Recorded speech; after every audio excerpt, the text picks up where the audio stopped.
الحمد لله رب العالمين ثم الصلاة والسلام على سيد المرسلين وخاتم النبيين والمبعوث رحمة للعالمين سيدنا ونبينا ومولانا محمد صلى الله عليه وسلم وعلى آله وصحبه أجمعين وبعد. أعوذ بالله من الشيطان الرجيم. بسم الله الرحمن الرحيم. إن الذين يلحدون في آياتنا لا يخفون علينا. سامعین و ناظرین، اللہ کی آیات میں الحاد لوگ کرتے رہے، کر رہے ہیں، کرتے رہیں گے۔ اس میں حکمت ہے، اللہ کی طرف سے آزمائش ہے۔ اہل ایمان اور راسخین فی علم کی آزمائش ہے کہ وہ الحاد کا جواب دیتے ہیں، رد کرتے ہیں یا نہیں کرتے۔ یہ آزمائش ہے اہل علم کی، اہل حق کی۔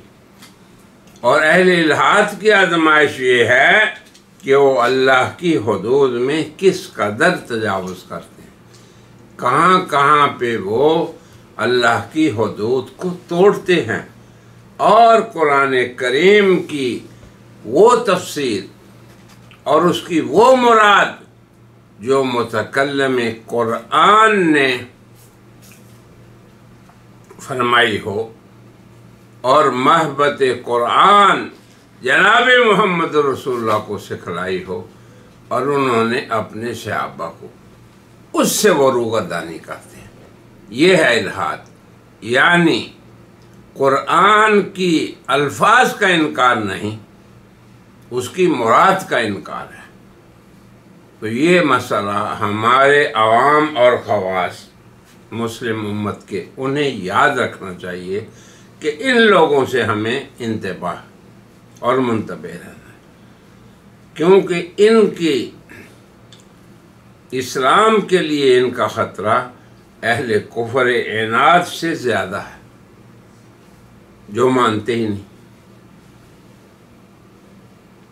اور یہ اس امت کے اندر ہر دور میں ہوئے، اسی لیے اللہ نے فرمایا کہ ان الذین یلحدون فی آیاتنا، یقیناً وہ لوگ جو ہماری آیات میں الحاد کرتے ہیں، یعنی مراد سے ان کو غیر مراد پہ حمل کرتے ہیں، لا یخفون علینا، وہ ہم سے پوشیدہ نہیں۔ یہ بہت بڑی وعید ہے اللہ کی طرف سے کہ اللہ اپنے دشمنوں کو یہ کہے کہ تم مجھ سے پوشیدہ نہیں۔ آگے جو کچھ ہے اس کو ہم چھوڑتے ہیں۔ تو ہم نے ایک سلسلہ شروع کیا تھا کہ تفسیر قرآن کیا ہے اور الحاد فی آیات اللہ کیا ہے۔ اس کے بعد نمونے ہم نے مرزا غلام احمد قادیانی اور قادیانیت کے زعماء کے کچھ ذکر کیے تھے۔ آج ہم ایک نیا نمونہ آپ کو پیش کرنے لگے ہیں۔ آپ سبھی جانتے ہیں کہ سورہ کہف قرآن کریم کے اندر جو ہے اس میں اصحاب کہف کا قصہ ہے، پھر اس میں روح کے بارے میں سوال ہے، پھر اس میں ذوالقرنین کے بارے میں سوال ہے۔ اور یہ بات سبھی کو جاننا چاہیے کہ مکہ کے مشرکین چونکہ جاہل تھے، نہ کتاب سے تعلق، نہ نبی کی طرف نسبت، شرک کرنے والے تھے، کچھ نہیں تھا علم، تو وہ مدینہ کے یہودیوں کی شہرت تھی کہ یہودی اہل کتاب ہیں۔ جیسے سورہ بقرہ میں اللہ نے کئی بار یہودیوں کو اور اہل کتاب کو خطاب میں فرمایا، یا بنی اسرائیل اذکروا، اے بنی اسرائیل یاد کرو میری نعمت کو کہ تم پہ میں نے کتنے انعام کیے، تمہیں بادشاہ بنایا، تمہارے اندر انبیاء بنائے، تو تمہیں پہلا مومن ہونا چاہیے، مگر عجیب بات ہے کہ تم پہلے کافر ہو۔ تو ان یہودیوں نے مکہ کے مشرکین کو کہا کہ تم اس شخص سے جن کا نام محمد صلی اللہ علیہ وسلم ہے، جو مدعی نبوت و رسالت ہیں، تو ان سے 3 سوال پوچھو۔ اگر وہ اللہ کے نبی اور رسول ہوں گے تو وہ ان تینوں سوالوں کا جواب دیں گے، ورنہ نہیں۔ اگر وہ جواب نہ دے سکے تو وہ اللہ کے نبی نہیں۔ اللہ اپنے انبیاء کو علم بھی سکھاتا ہے، ان کی عصمت اس کا بھی تحفظ فرماتا ہے، پھر ان کے دشمنوں پر غلبہ یہ بھی اللہ تعالیٰ فرماتا ہے، پھر ان سے جو وعدے کرتا ہے وہ بھی پورے کرتا ہے۔ مگر متنبی، جھوٹا مدعی نبوت جیسے مرزا غلام احمد قادیانی ہے، وہ اللہ کے نام پہ باتیں کہتا ہے، جھوٹی نکلتی ہیں، اللہ کے نام پہ وعدے کرتا ہے، جھوٹے نکلتے ہیں، اللہ کے نام پہ پیشگوئیاں کرتا ہے، جھوٹی نکلتی ہیں۔ تو یہ ایک موٹا سا ضابطہ ہے نبی برحق اور متنبی کو پہچاننے۔ اب آپ یہیں پہ آ جائیں کہ سورہ کہف میں 3 سوال ذکر ہوئے اور ان کے جوابات۔ پہلا یہ اللہ نے فرمایا کہف کی 83 نمبر آیت میں وَيَسْأَلُونَكَ عَنْ ذِي الْقَرْنَيْنِ، اور یہ لوگ آپ سے پوچھتے ہیں ذی القرنین کے بارے میں۔ قل، آپ کہہ دیں سَأَتْلُو عَلَيْكُم مِّنْهُ ذِكْرًا، میں اس کے بارے میں آپ کو تلاوت کر کے بتاؤں گا۔ اب کیا مطلب کہ اللہ مجھے خبر دے گا اور میں آپ کو بتا دوں گا۔ اب یہ عقل سے سوچے کہ ذو القرنین یہ شخص جناب رسول اللہ سے پہلے کا ہے، اور اس کے سابقہ ہونے پر اہل کتاب بھی جانتے ہیں، یہودی بھی جانتے ہیں، اور ان کے بتانے پہ عرب بھی جانتے تھے مشرکین۔ مگر مرزا صاحب نے کیا کیا؟ موٹی سی بات ہے، اب آپ سنیں۔ مرزا غلام احمد قادیانی براہین احمدیہ صفحہ 91 جلد 5 میں یوں رقم ترا دیں، قرآن مجید میں وارد ذو القرنین سے مراد وہ ہے کون؟ مرزا غلام احمد قادیانی۔ اب آپ عقل سے سوچیں کہ ایک شخص جس کا وجود، جس کا ذکر، جس کے اسفار، جس کی انسانی خدمات قرآن حکیم سے نازل ہونے سے پہلے کی ہیں، کس طرح مرزا غلام احمد قادیانی یہ دعویٰ کر سکتا ہے کہ میں ذو القرنین ہوں؟ تو ہم نے ابھی آپ کو بتا دیا کہ اس کی اصل حقیقت کیا ہے۔ دوسرا سوال یہ کہ تم اس سے پوچھو کہ روح کیا ہے۔ اس کو بھی اللہ نے اسی صورت میں ذکر کر دیا، وَيَسْأَلُونَكَ عَنِ الرُّوحِ، یہ روح کے بارے میں سوال کرتے ہیں۔ یہ سورہ اسراء میں ہے یہ بات جو ہے، یسألونک عن ذی القرنین،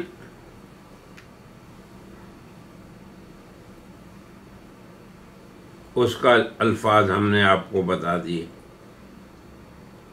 اور روح کے سوال کے بارے میں سورہ اسراء میں جو صیغہ ہے وہ یہ ہے وَيَسْأَلُونَكَ عَنِ الرُّوحِ۔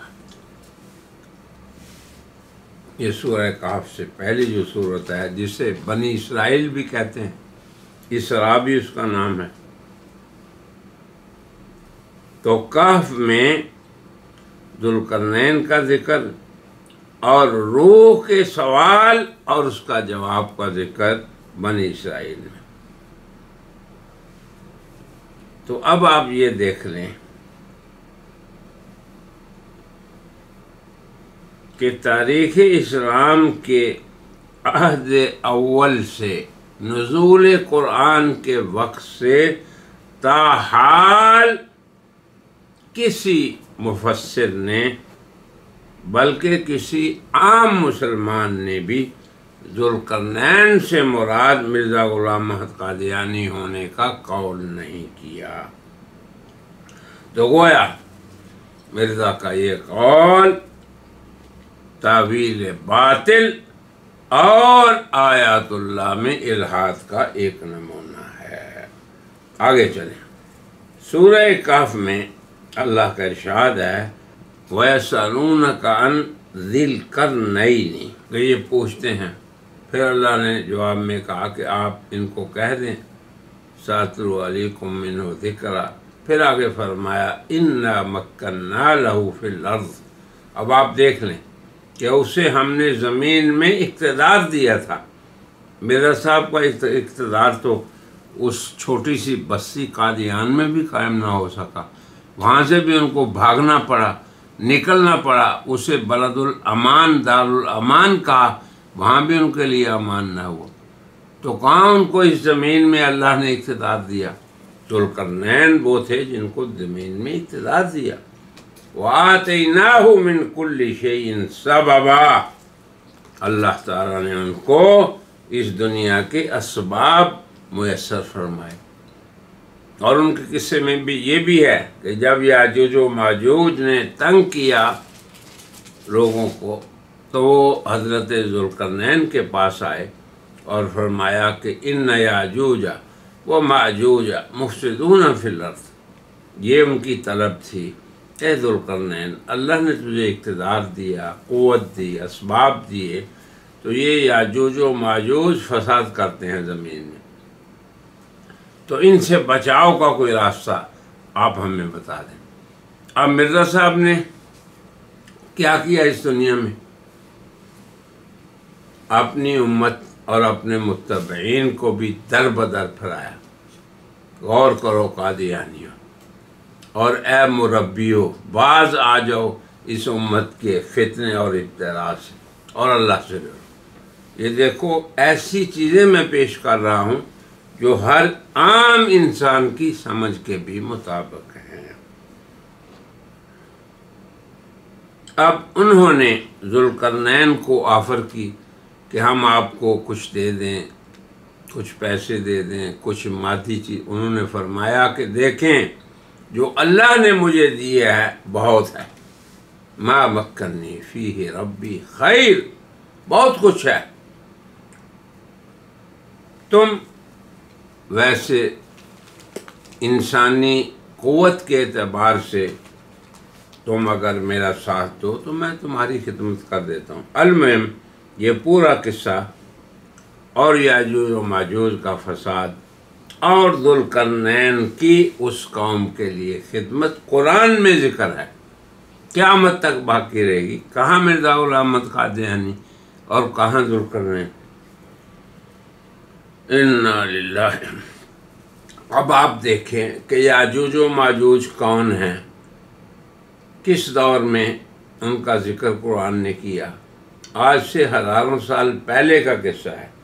اب مرزا غلام محمد کیسے الحاد کرتا ہے یاجوج و ماجوج کے بارے میں۔ ازالت الرحام صفحہ 501 اور روحانی خزائن جلد 3 صفحہ 369 میں یوں رقم تراز ہیں مرزا صاحب، یاجوج و ماجوج سے مراد انگریز اور روس ہیں۔ سبحان اللہ، یہ ہے نا مجدد ہونے کا کمال۔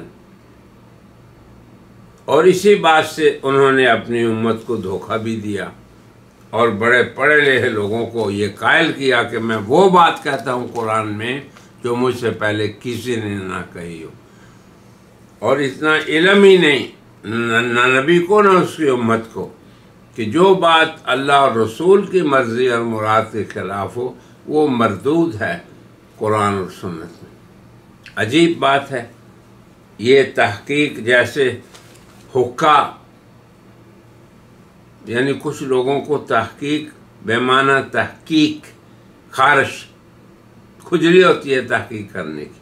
تو اس طرح مرزا صاحب نے یاجوج و ماجوج کی جو تفسیر اور ذوالقرنین کی جو تفسیر آج تک مسلمانوں نے کی اور زمانہ نزول سے مرزا صاحب کے زمانے تک کی، اس کو رد کر دیا۔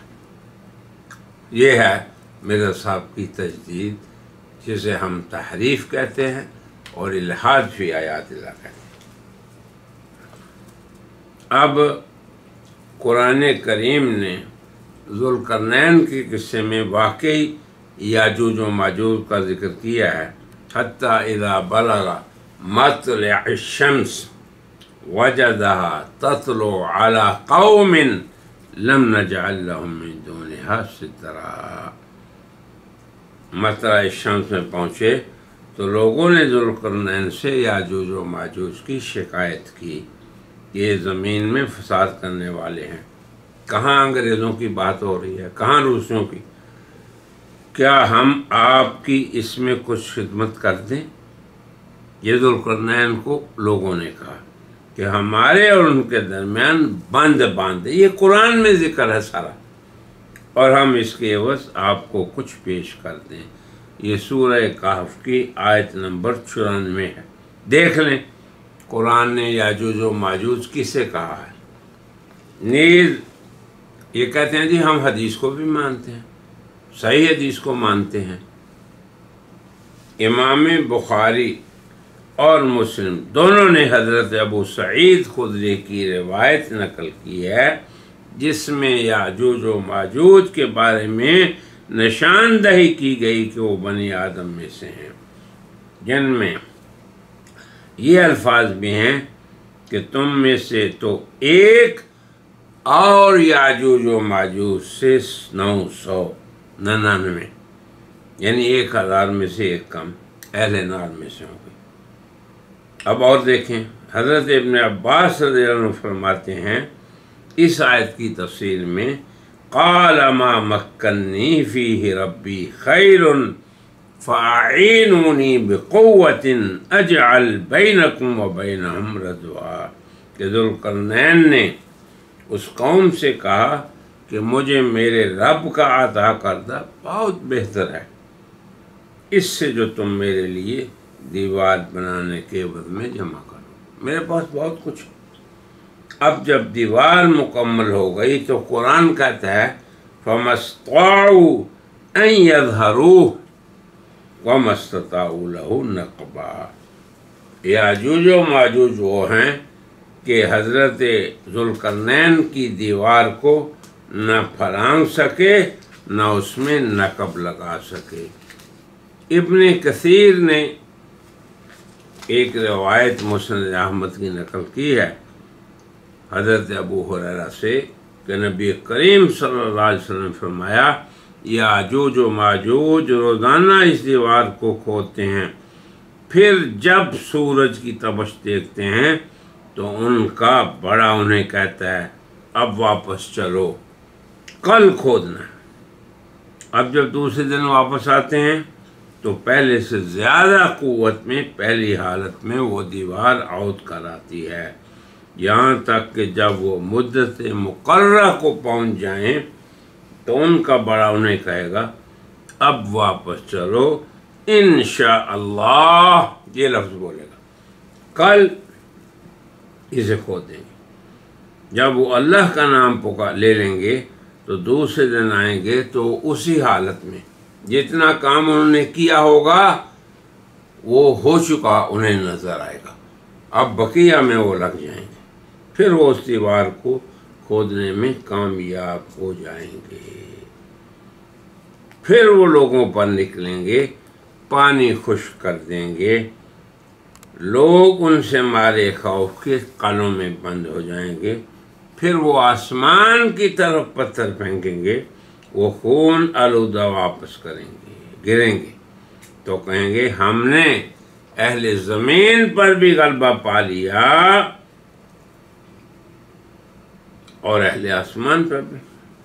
جب یہ کریم صلی اللہ علیہ وسلم نے فرمایا اس ذات کی قسم جس سے قبضہ میں میری جان ہے کہ زمین کے چوپائے ان کے گوشت اور خون سے